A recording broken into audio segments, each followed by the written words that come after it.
Halo para mahasiswa dimanapun Anda berada. Kita berjumpa kembali melalui perkuliahan secara virtual pada mata kuliah Prinsip-Prinsip Ekonomi Mikro. Saya berharap bahwa Anda semua tetap sehat dan tetap semangat mengikuti perkuliahan ini meskipun perkuliahan kita berlangsung secara virtual. Saudara, pada hari ini kita akan meneruskan materi pembelajaran kita pada mata kuliah Prinsip-Prinsip Ekonomi Mikro. Pada minggu lalu kita melihat bagaimana perilaku rumah tangga konsumen dalam sistem perekonomian dua sektor. Dan pada hari ini kita lihat sisi produsennya. Bagaimana produsen memahami atau berperilaku dalam sistem perekonomian melalui proses produksi dan maksimisasi laba. Nah, seperti apa penjelasan materinya? Silakan Anda simak video ini dari awal sampai selesai.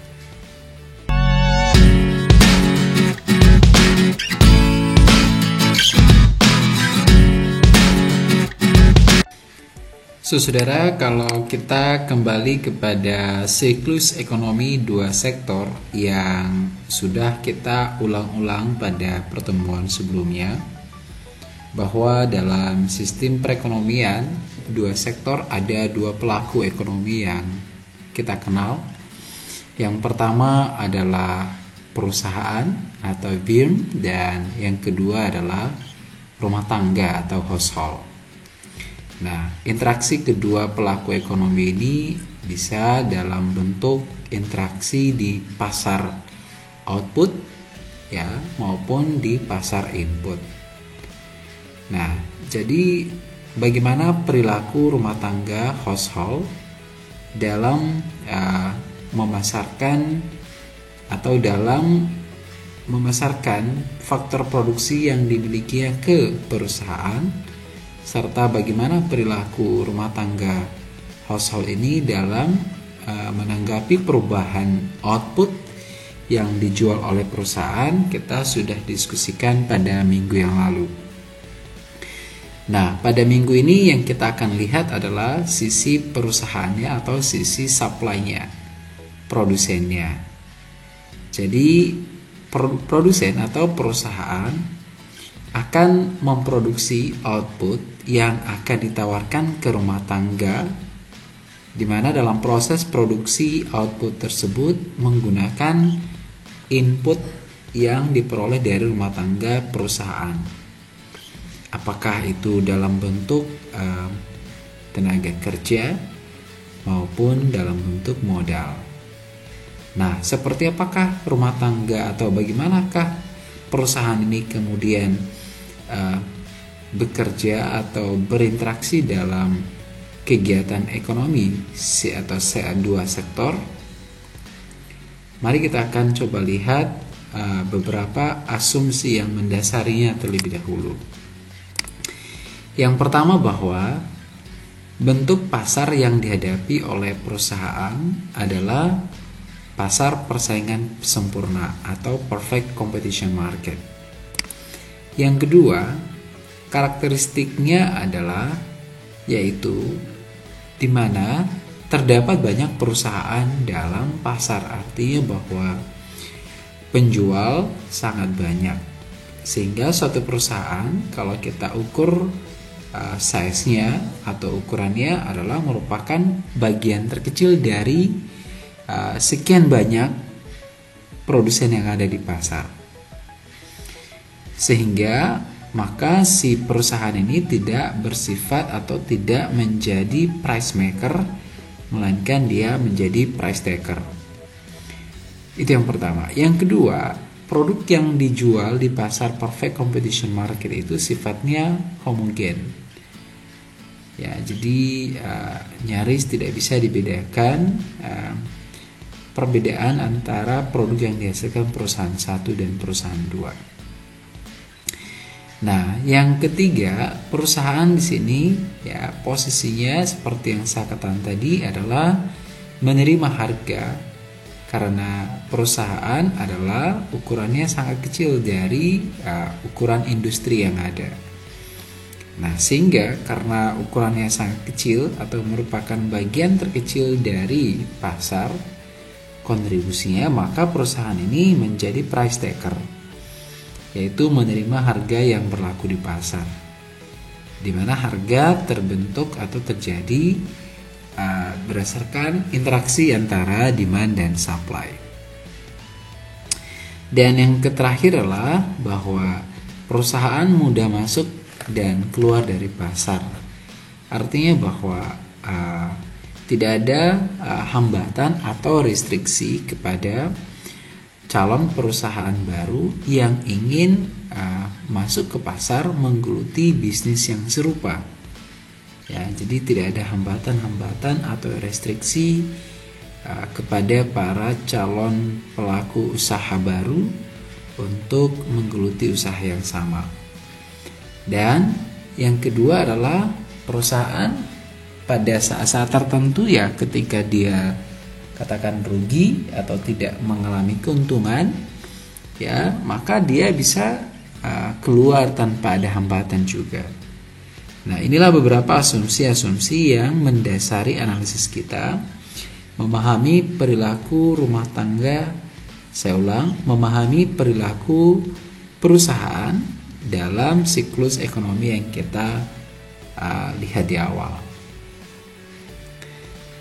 Nah, kalau kita kemudian melihat perilaku rumah tangga atau perilaku perusahaan ini dalam siklus ekonomi, maka kita akan menemukan atau kita harus ketahui beberapa keputusan-keputusan yang harus diambil oleh perusahaan dalam sistem perekonomian atau dalam siklus kegiatan ekonomi yang ada. Apa saja keputusan yang akan diambil oleh perusahaan? Yang pertama, perusahaan akan menentukan berapa banyak produk yang akan diproduksi. Karena apa? Tentu kuantiti produk ini akan ditentukan berdasarkan kepada jumlah permintaan konsumen. Ya, jadi ketika konsumen membutuhkan 10, maka produsen harus menyediakan 10, tidak menyediakan lebih dari 10. Karena demikian akan terdapat atau terjadi excess supply. Nah, jadi berapa banyak produk yang harus diproduksi adalah menjadi keputusan yang harus diambil oleh perusahaan ya dalam proses produksinya. Yang kedua, teknik dan teknologi apa yang akan digunakan perusahaan ini untuk menghasilkan output yang akan dijual kepada konsumen. Dan yang ketiga, berapa banyak input yang dibutuhkan untuk menghasilkan sejumlah output yang telah ditentukan pada poin pertama tadi. Nah, jadi ini 3 keputusan yang akan diambil oleh perusahaan ya, yang menjadi gambaran perilaku perusahaan dalam memaksimisasi laba. Karena apa? Tujuan perusahaan ini ya, motifnya atau tujuan utamanya adalah how to maximize the profit atau bagaimana memaksimumkan laba. Nah, berbeda kalau misalnya perilaku konsumen yang kita pelajari kemarin ya, bahwa konsumen bukan memaksimalkan laba tetapi memaksimumkan utility-nya. Nah, jadi karena ada 2 pelaku ekonomi yang kita lihat atau yang kita kenal dalam siklus ekonomi, 2 sektor adalah perusahaan dan rumah tangga, maka tujuan dari rumah tangga ini adalah memaksimumkan utility, sedangkan tujuan dari perusahaan adalah memaksimumkan laba. Oleh karena itu, maka kalau kita sudah ketahui bahwa tujuan utama perusahaan itu adalah untuk memaksimumkan laba, maka pertanyaannya apa itu laba? Nah, sehingga kalau kita lihat definisi dari laba itu ya, secara definisi adalah merupakan hasil selisih antara jumlah pendapatan atau penerimaan perusahaan ini ya dan dikurangi dengan jumlah biaya yang dikeluarkan oleh perusahaan tersebut. Nah, jadi istilah lain dari laba ini juga adalah profit, keuntungan ya. Sama ya, hanya istilah aja yang berbeda. Nah, jadi laba atau profit ya, kalau kita lihat definisinya adalah merupakan selisih dari total penerimaan dengan total biaya yang dikeluarkan perusahaan. Lalu apa itu penerimaan? Ya, jadi karena tadi laba selisih penerimaan total, sehingga kalau kita definisikan penerimaan total ini atau bahasa lainnya juga adalah revenue. Ya, jadi total penerimaan atau total revenue, ya, definisinya adalah merupakan jumlah penerimaan yang diterima oleh perusahaan didasarkan atau atas dasar penjualan produk yang dilakukan. Ya. Nah, kalau kita hitung nilai dari penerimaan atau revenue yang diterima oleh perusahaan, dapat kita hitung dengan cara mengalikan harga dari produk tersebut dengan kuantiti yang terjual. Ya, atau Q kalikan dengan P adalah rumus untuk menghitung nilai penerimaan atau revenue total. Nah, yang ketiga adalah total biaya. Jadi untuk bisa memahami profit ini Anda harus memahami total biaya. Definisinya adalah bahwa yaitu biaya yang dikeluarkan bisa atau dalam bentuk biaya akuntansi. Yaitu biaya akuntansi ini artinya biaya yang memang dikeluarkan dalam proses produksi. Misalnya biaya bahan baku, biaya tenaga kerja, biaya listrik, dan lain sebagainya. Ya, jadi biaya yang muncul karena kegiatan proses produksi. Oke, tetapi perlu diingat bahwa ada biaya yang lain yang sebenarnya juga menjadi penambah dari total cost. Ya, yaitu disebut dengan biaya opportunity atau biaya kesempatan. Nah, jadi ya setiap kegiatan yang kita lakukan pasti ada biaya opportunity yang harus kita keluarkan. Ya, konsep biaya opportunity kemarin sudah kita jabarkan. Ya, misalnya adalah Anda memilih untuk bekerja kuliah.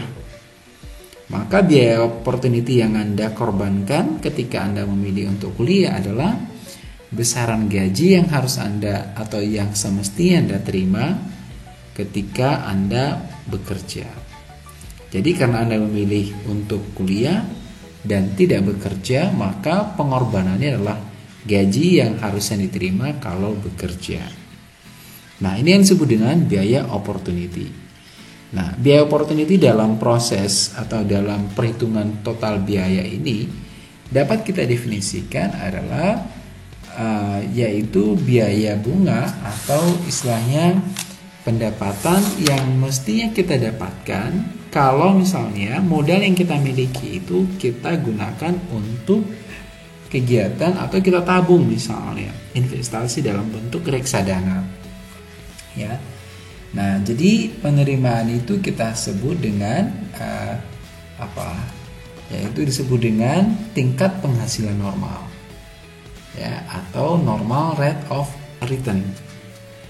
Ya, jadi misalnya kalau kita punya modal sekian, katakan 10 juta, ya, maka ketika kita gunakan 10 juta ini untuk berinvestasi di kegiatan produksi, maka opportunity cost kita adalah mendapatkan pendapatan bunga yang harusnya kita dapatkan kalau 10 juta ini kita kita simpan atau kita investasikan di reksadana, katakan ditabung di deposito, ya, atau bisa dalam bentuk membeli surat-surat berharga.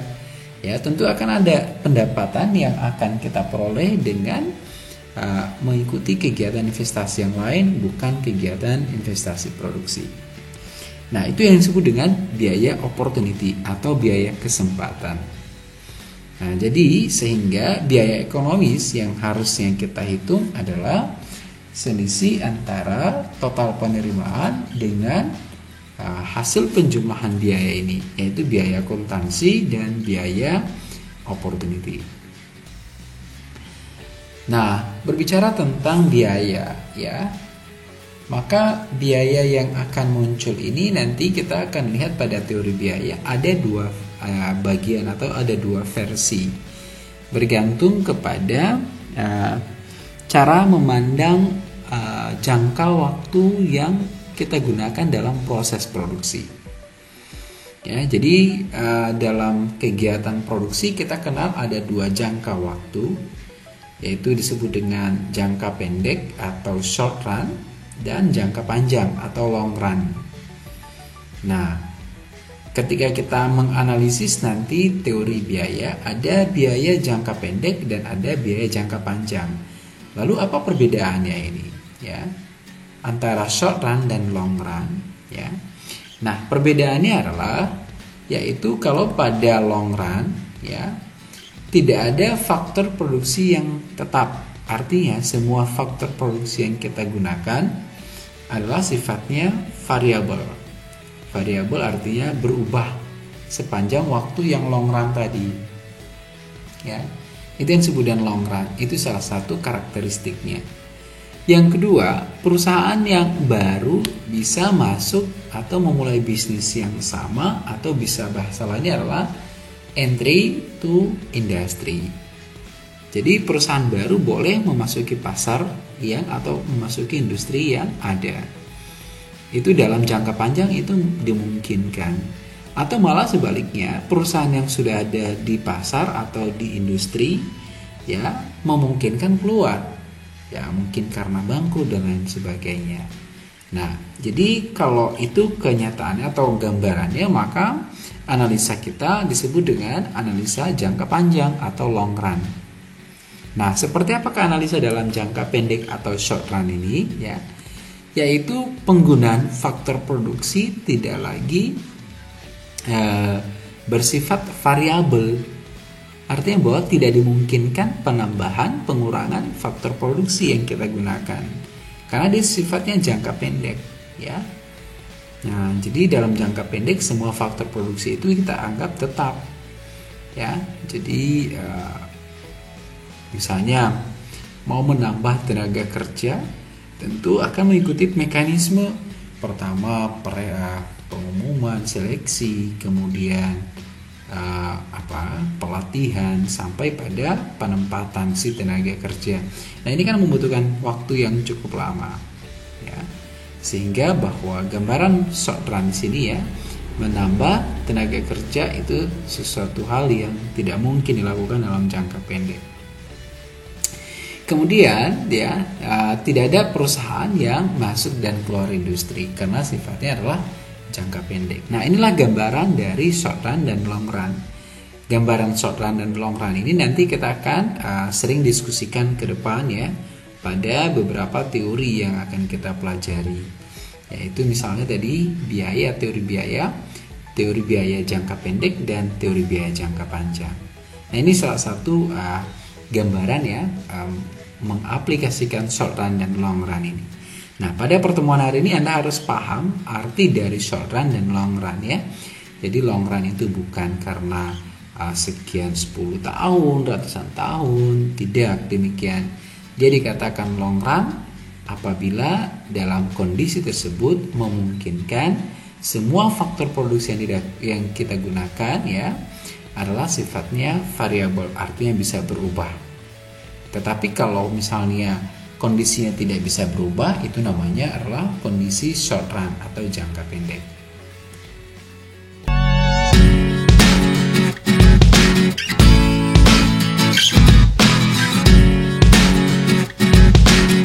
Saudara, pada bagian sebelumnya kita sudah melihat ya bahwa ada 3 keputusan yang akan diambil oleh perusahaan dalam siklus kegiatan ekonomi 2 sektor. Yang pertama, jumlah produksi yang akan diproduksi. Yang kedua, teknik atau teknologi dalam proses produksi. Dan yang ketiga, berapa banyak jumlah input yang harus digunakan. Nah, keputusan-keputusan seperti ini tentu ada dasarnya, ya. Nah, apa dasar atau apa yang melandasi keputusan-keputusan yang kita sebutkan tadi, keputusan perusahaan dalam siklus kegiatan ekonomi? Yang pertama dasarnya adalah bahwa harga pasar output, ya. Jadi perusahaan atau calon pelaku usaha akan membuka usaha serupa apabila harganya cukup potensial, cukup tinggi. Ya, misalnya sekarang ya kita lihat kegiatan usaha di bidang GoFood ya misalnya adalah memiliki potensi yang cukup tinggi atau cukup baik ya. Karena harganya menjanjikan, harganya cukup tinggi dan lain sebagainya. Ya, sehingga membuat para pelaku usaha baru mudah atau mau masuk ke menggeluti usaha tersebut. Ya, jadi mereka memutuskan untuk membuka usaha GoFood dan lain sebagainya ya, karena ada harga output yang mungkin lebih menjanjikan. Karena apa? Harga output ini nanti kita akan gunakan untuk menentukan potensi penerimaan yang akan diterima oleh pelaku usaha atau perusahaan.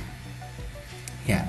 Jadi tentu ya secara logika bahwa seorang yang akan menggeluti sebuah bidang usaha apabila atau pada kegiatan usaha tersebut tergambar potensi penerimaannya. Ya, di mana bisa kita dapatkan gambaran potensi penerimaannya apabila kita sudah mengetahui informasi dari harga output tersebut. Nah, gitu. Itu yang pertama yang mendasari kemudian pelaku usaha menentukan berapa banyak yang harus dia produksi. Yang kedua, dasar yang kedua adalah teknik produksi, yaitu adalah menentukan berapa banyak input yang dibutuhkan. Atau dengan bahasa lain adalah penggunaan teknologinya. Ya, jadi dengan diketahui teknik produksi dalam menghasilkan output, pengkombinasian input ya, maka si calon atau perusahaan atau si pelaku usaha ya akan menentukan ya apa teknik produksi yang akan digunakan dalam menghasilkan produk yang dibutuhkan oleh pasar. Ya, jadi misalnya tadi jenis usahanya adalah di bidang GoFood misalnya ya. Nah, jadi si pelaku usaha harus tahu apa teknik dalam menghasilkan produk GoFood serta sampai pada proses pemasarannya, kira-kira begitu supaya produk tersebut sampai ke tangan konsumen. Berarti bahwa harus menguasai selain bisa memasak yang enak ya, yang bisa disenangi oleh konsumen. Selain itu, maka si pelaku usaha juga harus mampu menguasai IT, teknologi. Ya, karena kalau tidak ya tentu pun dia bisa memasak enak ya, maka produk yang dia masak itu tidak akan sampai kepada konsumen. Nah, itulah kira-kira siklus ya, atau itulah dasar yang kedua. Yang ketiga adalah harga input ya.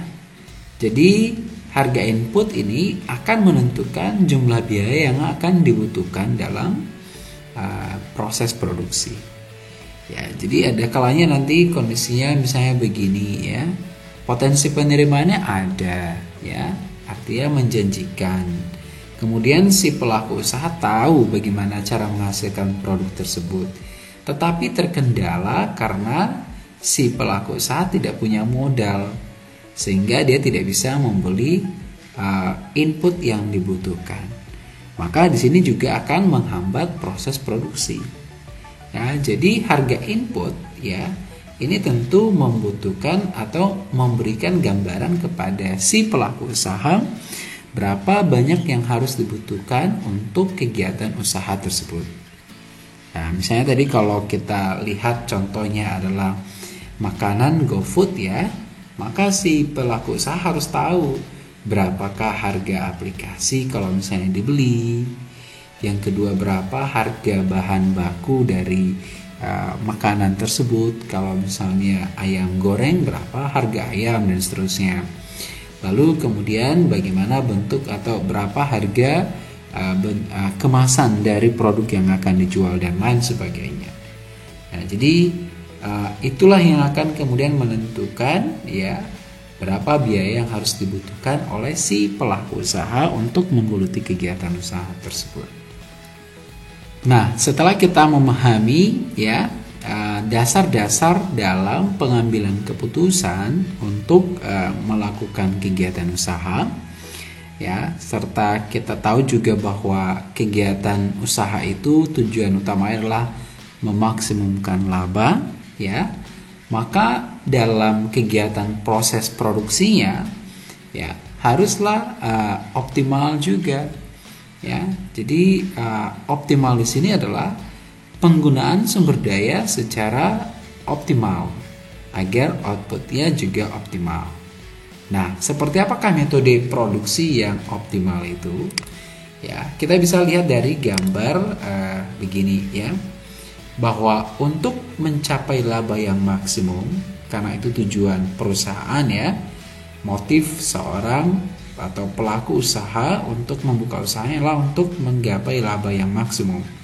Nah, dari definisi laba tadi sudah kita ketahui bahwa laba adalah selisih penerimaan total dengan biaya total yang dikeluarkan. Nah, agar laba ini bisa maksimum, tentu yang menjadi kontrolnya dua variabel ini, penerimaan dan biaya.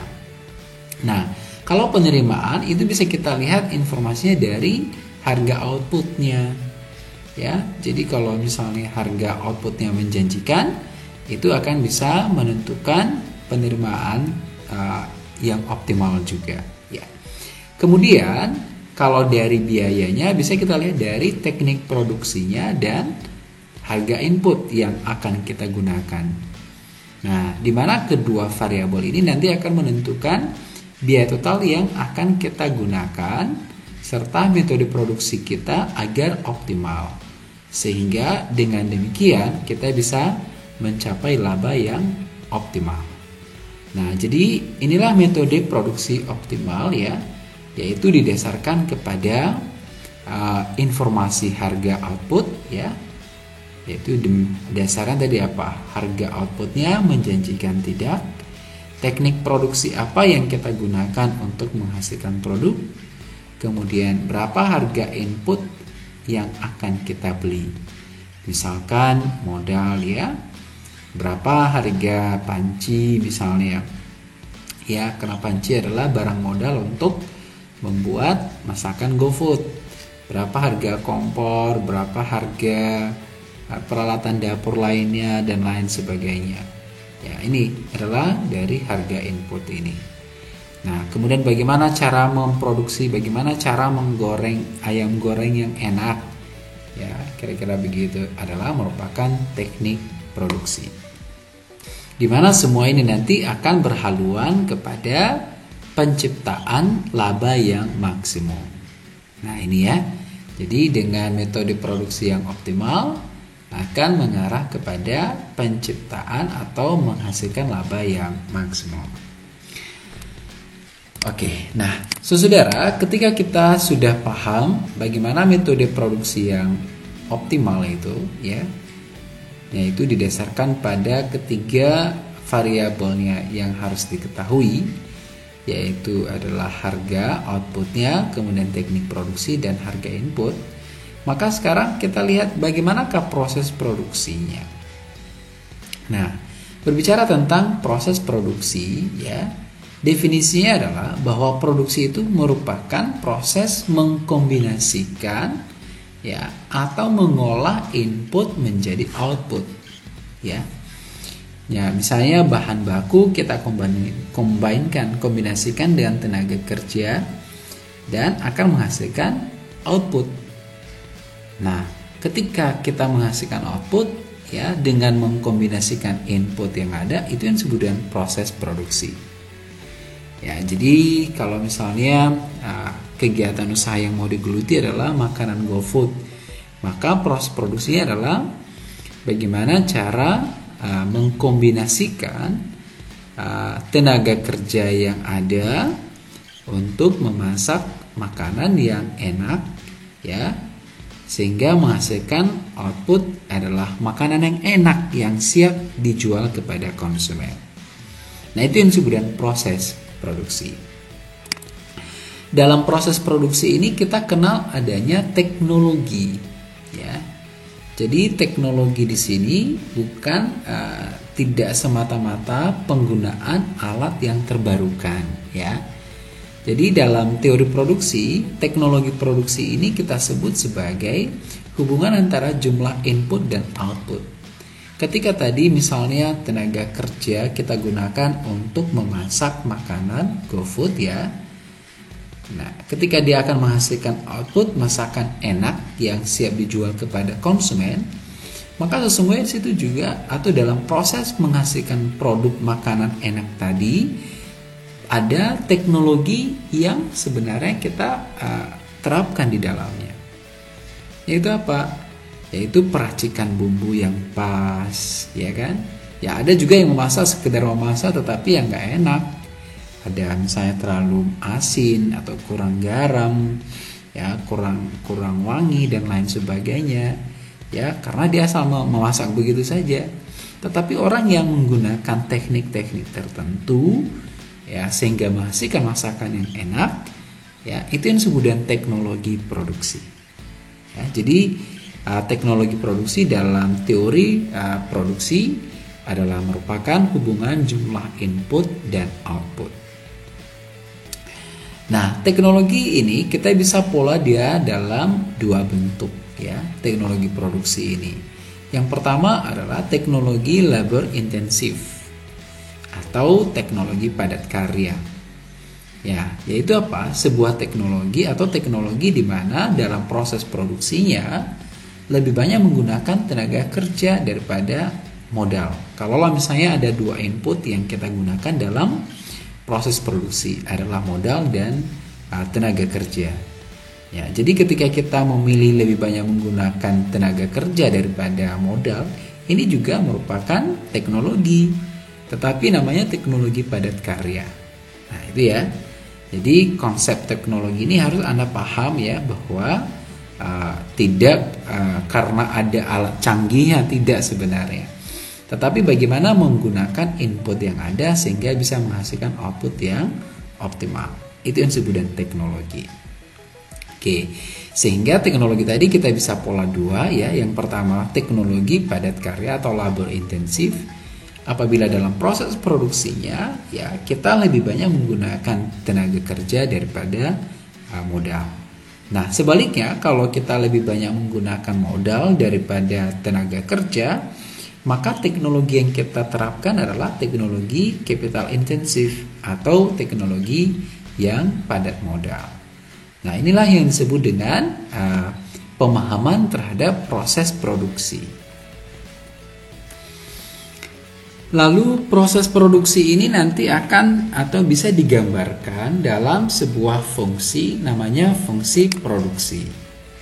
Ya, jadi fungsi produksi di sini adalah merupakan pernyataan dalam bentuk angka-angka, ya, atau dalam bentuk persamaan matematis yang menggambarkan hubungan antara input dan output. Ya, misalnya sekian input digunakan akan menghasilkan output. Ketika ditambah input, tertambahlah output, ya. Nah, penggambaran ini kita sebut dengan fungsi produksi. Ya, jadi fungsi produksi ini adalah penggambaran dari hubungan antara input dan output. Nah, fungsi produksi adalah itu menunjukkan unit total produk yang merupakan fungsi dari unit input. Karena apa? Input digunakan untuk menghasilkan output. Berarti bahwa jumlah output yang akan kita hasilkan itu sangat bergantung kepada atau ditentukan oleh jumlah input yang kita gunakan. Sehingga hubungan ketergantungan ini kita sebut sebagai fungsi produksi. Nah, agar kita bisa memahaminya lebih jelas tentang fungsi produksi ini, tadi dikatakan bahwa fungsi produksi digambarkan dalam bentuk angka ataupun persamaan matematis. Maka kalau kita menggunakan tabulasi data, katakan seperti ini ya.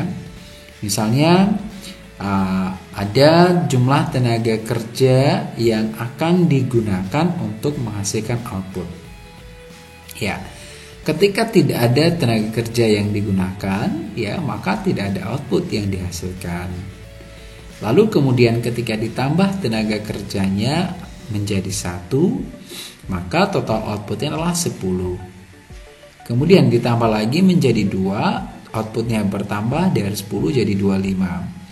Ditambah lagi menjadi 3, kemudian outputnya bertambah terus ya.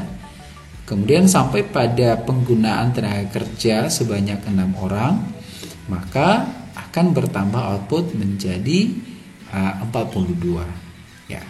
Nah, jadi apa yang kita bisa perhatikan di sini bahwa semakin bertambah jumlah tenaga kerja atau spesifiknya ke input, semakin bertambah jumlah input yang kita gunakan akan menambah total produk yang dihasilkan. Sehingga kalau kita buat fungsinya bahwa fungsi dari total produk adalah atau total produk merupakan fungsi jumlah tenaga kerja, di mana hubungannya atau hubungan antara dua variabel ini adalah hubungan yang searah, yaitu setiap peningkatan jumlah input akan mendorong peningkatan jumlah output. Nah, kemudian kalau kita lihat tadi bahwa setiap bertambah jumlah input ini ya, dari 0 jadi 1, 1 jadi 2, 2 jadi 3 ya. Jumlah inputnya kan bertambah 1 begitu. Nah, kalau kita lihat jumlah produknya atau total produknya bertambah dari 0 jadi 10, 10 jadi 25, 25 jadi 35.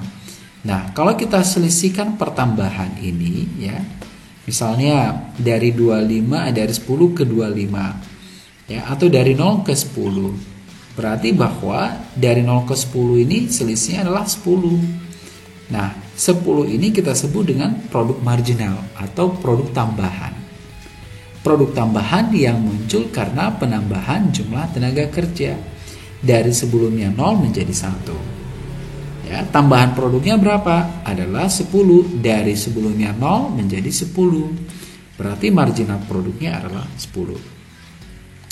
Yang kedua, pada saat jumlah tenaga kerja ditambah lagi menjadi 2, maka produksi bertambah dari 10 menjadi 25. Selisihnya ini berapa atau pertambahannya berapa? Kita hitung dengan selisih ya. 25 kurangi 10, dapatlah 15. Jadi 15 ini adalah merupakan tambahan output akibat tambahan input dari 1 menjadi 2. Kemudian dari 25 ke 35 tambahannya adalah 10.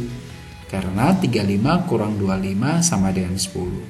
Jadi tambahan 10 ini diperoleh dari tambahan penggunaan input tenaga kerja dari 2 menjadi 3. Dan seterusnya. Ya. Nah, kalau kita perhatikan produk marginal ini ya, ada kecenderungannya menurun. Ya, semakin meningkat jumlah produksi atau produk yang dihasilkan, maka produk marginal semakin lama semakin berkurang.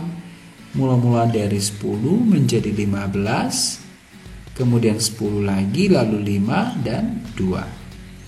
Ya. Nah, pada titik 0 inilah kita sebut sebagai produk yang optimal. Karena apa? Pun kita tambah tenaga kerja menjadi 7, tetapi produknya tidak bertambah. Tetap 42. Berarti bahwa total produksinya adalah optimal di situ. Ya, jadi dari 5 tadi jumlah produksinya 42. Tambah lagi menjadi 6 jumlah tenaga kerja, produksinya tetap 42.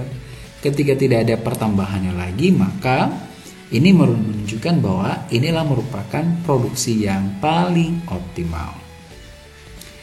Oke. Nah, itu adalah produk marginal. Ya, dengan bahasa lain bahwa menggunakan informasi dari produk marginal ini, produksi maksimum itu didapatkan ketika produk marginalnya sama dengan 0. Lalu pada kolom terakhir ada produk rata-rata. Ya, jadi apa itu produk rata-rata? Kalau kita hitung ini ya, yaitu membagi jumlah total produksi dengan jumlah tenaga kerja yang digunakan. Nah, pada baris kedua ini jumlah produksinya akan 10 bagi dengan jumlah tenaga kerja yang digunakan adalah 1. Berarti 10 bagi 1 adalah 10. Inilah rata-rata produk per tenaga kerja. Nah, ini rata-rata produk ini juga nanti kita bisa gunakan sebagai ukuran produktivitas tenaga kerja. Ya, jadi ini kegunaan dari rata-rata produk, ya, yaitu mengukur produktivitas tenaga kerja yang kita gunakan. Nah, kalau misalnya produksinya 25 karena menggunakan tenaga kerja 2, maka produktivitas tenaga kerja ini yang 2 orang ini, ya, atau produk rata-ratanya adalah 25 bagi 2 sama dengan 12,5. Nah, kita coba lihat apa sih definisi dari marginal produk dan biaya rata-rata. Ya, kita coba lihat dulu gambaran dari biaya marginal dan produk rata-rata ini, atau produk marginal dan produk rata-rata dengan menggunakan kurva seperti ini. Nah, kalau ini misalnya kurva total produksi, ya, ketika bertambah jumlah tenaga kerjanya, maka produksi kan bertambah terus tadi ya, sampai pada level 642. Nah, apa yang terjadi pada marginal produknya? Mula-mula naik, kemudian turun sampai menyentuh titik 0. Tetapi perlu Anda ketahui bahwa kurva marginal produk tidak akan pernah memotong sumbu horizontal. Tidak akan sampai minus marginal produknya.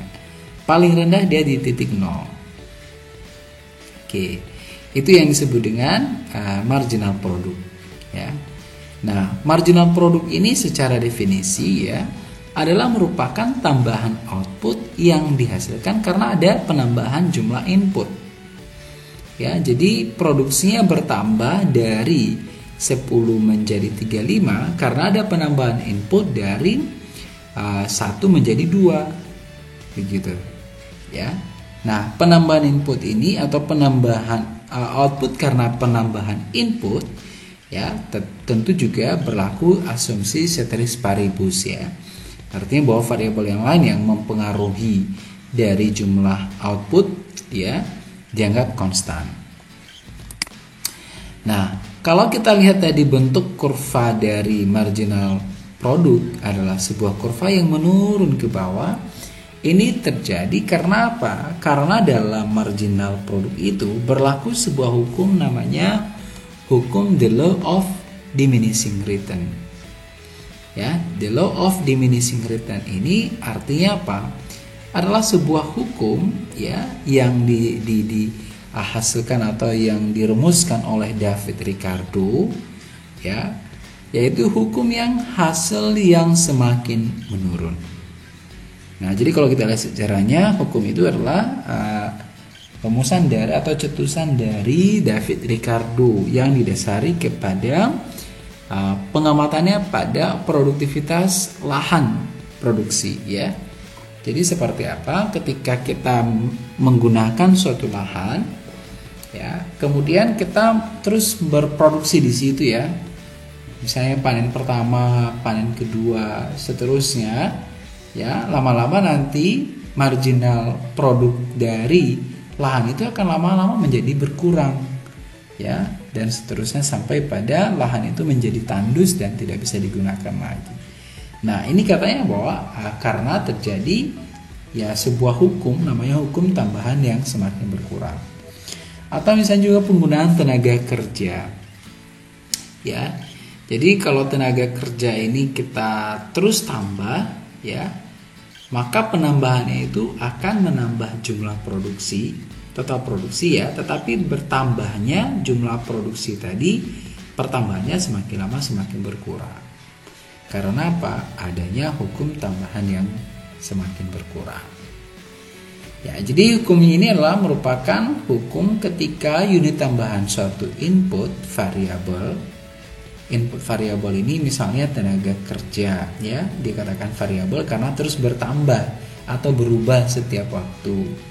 Ditambahkan pada input tetap, ya, setelah suatu titik tertentu produk marginal input variabel akan menurun. Nah, yang kedua konsep dari biaya atau dari produksi, dari fungsi produksi tadi adalah produk rata-rata.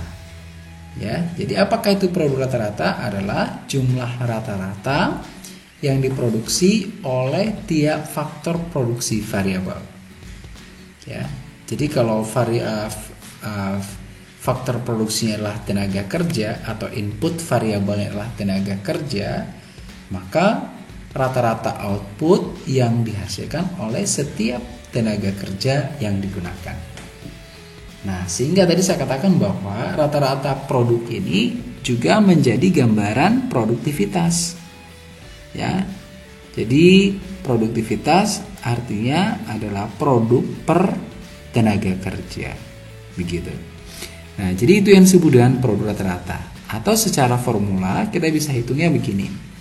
Produk rata-rata tenaga kerja adalah produk total kita bagi dengan jumlah tenaga kerja yang digunakan untuk menghasilkan produk total ini. Itu yang disebut dengan produk rata-rata tenaga kerja. Nah, secara kurva kita bisa gambarkan begini ya. Jadi kalau ini adalah merupakan kurva total produk ya. Sama seperti kurva sebelumnya. Ya, ketika menggunakan tenaga kerja sebesar L1, produksinya segini. Menjadi L2, produksinya segini. Sampai pada L3, produksinya optimum atau maksimum. Nah, pada saat produksi maksimum ini, itu ditandai oleh marginal produk yang 0. Sudah kita buktikan tadi dengan tabel ya, bahwa ketika marginal produknya adalah 0, itu menunjukkan total produknya sama dengan adalah merupakan total produk yang maksimum. Oke, itu yang pertama. Yang kedua, ya, biaya rata-rata. Biaya rata-rata ya tidak akan sampai pada titik 0. Karena apa? Rumusnya tadi adalah pembagian antara total produk dengan jumlah input yang kita gunakan. Nah, apa yang bisa kita amati dari kurva ini untuk kurva yang di bawah ya, bahwa pada saat perpotongan antara kurva average produk atau produk rata-rata dengan marginal produk itu adalah gambaran produksi rata-rata yang paling tinggi atau produksi rata-rata yang paling maksimum. Nah, itu. Jadi itu titik B. Sedangkan titik A ini adalah marginal produk yang maksimum itu terjadi ketika ya total produksi ini kita pola 2, fase 1, fase 2 dan fase 3. Ya. Jadi kalau ini adalah disebut dengan increasing return to scale ya di dalam teori produksinya. Ini kita sebut dengan bagian increasing return to scale mulai dari L1 ke sini ya. Ya, jadi sampai titik ini disebut dengan increasing return to scale. Kemudian dari sini disebut dengan total constant return to scale. Dan dari sini ke atas disebut dengan decreasing return to scale. Artinya apa? Bahwa penambahan jumlah input yang kita gunakan mendorong jumlah output yang lebih tinggi ya. Jadi ada kecenderungan produksi bertambah lebih tinggi setiap penambahan input yang kita gunakan. Itu yang disebut dengan increasing return to scale. Nah, sedangkan dari L1 ke L2 kita sebut dengan constant return to scale ya, karena kemiringannya ini adalah ya seperti begini. Tetap atau konstan besaran ini sama dengan besaran ini ya. Jadi kalau kita proyeksikan ke sini ya, tambahan input sama dengan tambahan output. Oke, kalau ini tadi tambahan inputnya sedikit tetapi menghasilkan output yang banyak. Itu yang disebut dengan increasing return to scale. Sebaliknya decreasing return to scale, tambahan outputnya banyak tetapi tambahan inputnya sedikit. Nah, begitu. Jadi kalau kita lihat kembali kepada kurva ini ya, yang disebut dan ini ya, jadi ketika tambahan outputnya inputnya 1 ke 2, outputnya bertambah 10 ke 25 ya, lebih besar dibandingkan ketika pada 3 ke 4 skalanya 1, tetapi produksinya hanya bertambah dari 35 ke 40. Ini sangat kecil skalanya daripada ini. Berarti bahwa pada sisi ini kita sebut dengan increasing return to scale. Kemudian dari sini ke atas kita sebut dengan decreasing return to scale. Oke. Jadi itu gambaran dari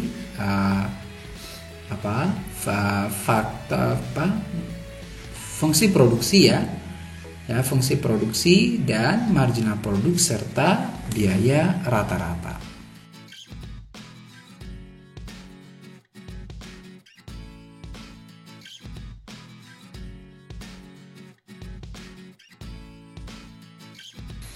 Saudara, pembahasan kita sebelumnya tentang fungsi produksi ya, kita hanya melihat satu jenis faktor produksi yang ada dalam proses produksi. Katakan tenaga kerja. Nah, pada pembahasan itu ya, menunjukkan pembahasan kita sangat sederhana. Pada kenyataannya bahwa penggunaan faktor produksi ini tidak hanya satu, tetapi tentu cukup banyak ya. Katakan 2. Kalau misalnya kita tambah lagi menjadi 2, yaitu selain dari tenaga kerja ada modal ya. Jadi modal dan tenaga kerja katakan sebagai faktor produksi yang variabel. Lalu bagaimana cara membahasnya? Ya, perlu Anda ketahui bahwa ya, tambahan modal itu akan bisa meningkatkan produktivitas tenaga kerja. Ya, kalau misalnya petani ya, atau misalnya dari gambar ini, coba perhatikan, inilah perusahaan atau pabrik garmen ya. Nah, jadi kalau misalnya tanpa mesin-mesin ini hanya dikerjakan secara manual, tentu produktivitasnya lebih rendah jika dibandingkan dengan produktivitas tenaga kerja yang ada ini dengan dibantu oleh mesin-mesin yang ada.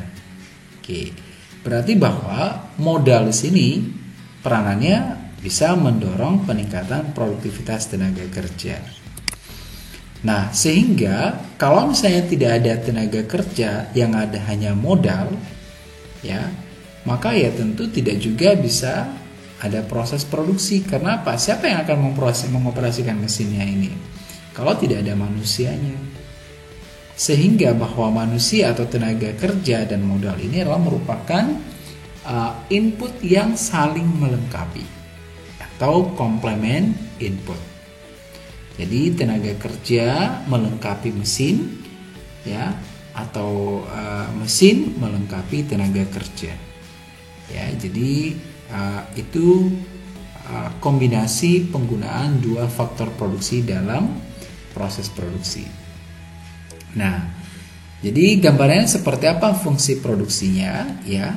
Nah, ketika kita memasukkan dua variabel input sebagai variabel yang menentukan output ya, maka gambarannya seperti ini.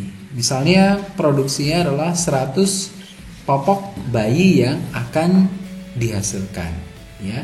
Jadi target produksinya adalah 100 popok bayi.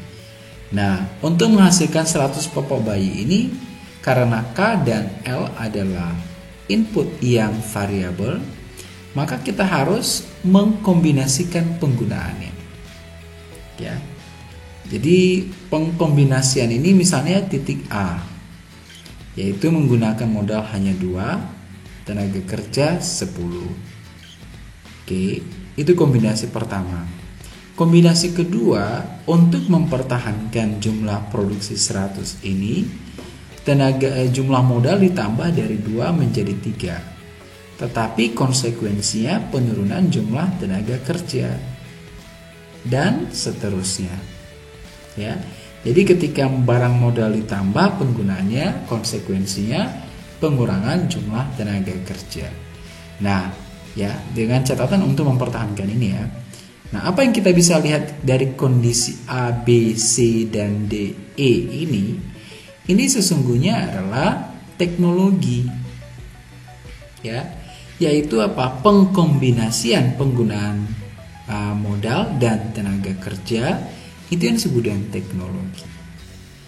Ya, jadi ini definisi teknologi untuk fungsi produksi, dua faktor produksi yang kita gunakan, semuanya bersifat variabel. Nah, sehingga untuk mencari pada biaya minimumnya, ya, ketika kita mengkombinasikan dua input ini, ya, jadi misalnya tenaga kerja ya L, lalu modal K, ya, ketika pada kondisi A, ya, atau pada pilihan teknologi A, ya, jumlah modal adalah 2, tenaga kerja 10. Apabila harganya ini, ya, harganya sama, yaitu jumlah harga modal sama dan harga tenaga kerja, ya, kita pilih teknologi A, maka biaya produksinya adalah $12. Ya. Kemudian kita pilih teknologi B, biaya produksinya 9. Ya. Yang kita inginkan adalah biaya produksi yang paling minimum sebagai pilihan penggunaan teknologi atau pilihan pengkombinasian input yang ada, tenaga kerja dan modal, begitu. Nah, jadi kalau kita ilustrasikan datanya seperti ini, maka pada teknologi C inilah atau pada kondisi C inilah menunjukkan teknologi dengan biaya yang minimum, ya, yaitu adalah 8. Nah, ini dengan catatan bahwa harga tenaga kerja dan harga modal sama. Bagaimana kalau misalnya harga tenaga kerja lebih mahal dari harga barang modal? Nah, kalau kita gunakan formula menghitung biaya ini, ya, yaitu jumlah tenaga kerja kali dan harga tenaga kerja, kemudian kapital kalikan dan harga kapital. Misalnya kondisi A, tenaga kerja 10 kalikan dengan harganya 50, ya, 10 kali 5 50. Kemudian modal 2, harga modal 1, 2 kali 1 2, jumlahnya 52. Begini, ya. Untuk teknologi B, modal 3, tenaga kerja 9, biaya produksinya adalah atau biaya inputnya adalah 33 dan seterusnya. Kalau kita perhatikan pada teknologi E inilah menunjukkan biaya yang paling minimum. Nah, apa yang kita mau simpulkan di sini? Ya, bahwa pemilihan alternatif teknologi yang dapat meminimumkan biaya dalam proses produksi itu ditentukan oleh harga dari faktor produksi itu sendiri. Ya, jadi gambaran ini tadi ketika harganya sama, ya, maka kita pilih bahwa teknologi C lah yang menunjukkan harga produksi yang minimum. Tetapi kalau harganya berbeda, yaitu harga tenaga kerja lebih mahal dari harga barang modal, maka pada teknologi E menjadi kondisi yang paling minimum biaya produksinya. Jadi apa penentunya di sini adalah harga dari faktor produksi itu sendiri. Nah, sehingga ketika kita berbicara tentang pemilihan kombinasi penggunaan input, yaitu tenaga kerja dan kapital yang kita sebut dengan teknologi, maka pilihan teknologi ini, ya, ini ada penentunya, ya, yaitu apa? Adalah teknologi yang tersedia dan harga input. Ya, inilah yang menentukan biaya produksi yang kita keluarkan dalam proses produksi sebagai kombinasi penggunaan tenaga kerja yang ada. Ya, jadi teknologinya tersedia seperti apa? Ya, artinya pengkombinasian pengkombinasian tenaga kerja dan kapital serta harga inputnya itu juga turut menentukan pilihan teknologi apa yang akan kita gunakan. Sehingga dalam memaksimumkan laba, ya, maka perusahaan akan memilih teknologi yang dapat meminimumkan biaya produksi. Karena apa? Karena laba maksimum atau hitungan labanya kita peroleh yaitu selisih antara total penerimaan dikurangi dengan biaya total. Jadi ketika kita bisa meminimumkan biaya total ini, tentu labanya bisa dinaikkan. Nah, inilah kira-kira pilihan teknologi ketika kita menggunakan dua input faktor produksi. Oke, jadi saya pikir cukup sampai di sini ya, melihat perilaku dari perusahaan, ya, memahami fungsi produksinya dan penggunaan atau pemilihan teknologi yang bisa meminimumkan biaya proses atau biaya produksi. Nah, pembahasan tentang biaya produksi lainnya kita akan bahas pada pembahasan selanjutnya, yaitu memahami biaya jangka pendek dan biaya jangka panjang. Oleh karena itu, kita cukupkan sampai di sini untuk materi kita hari ini. Semoga bermanfaat.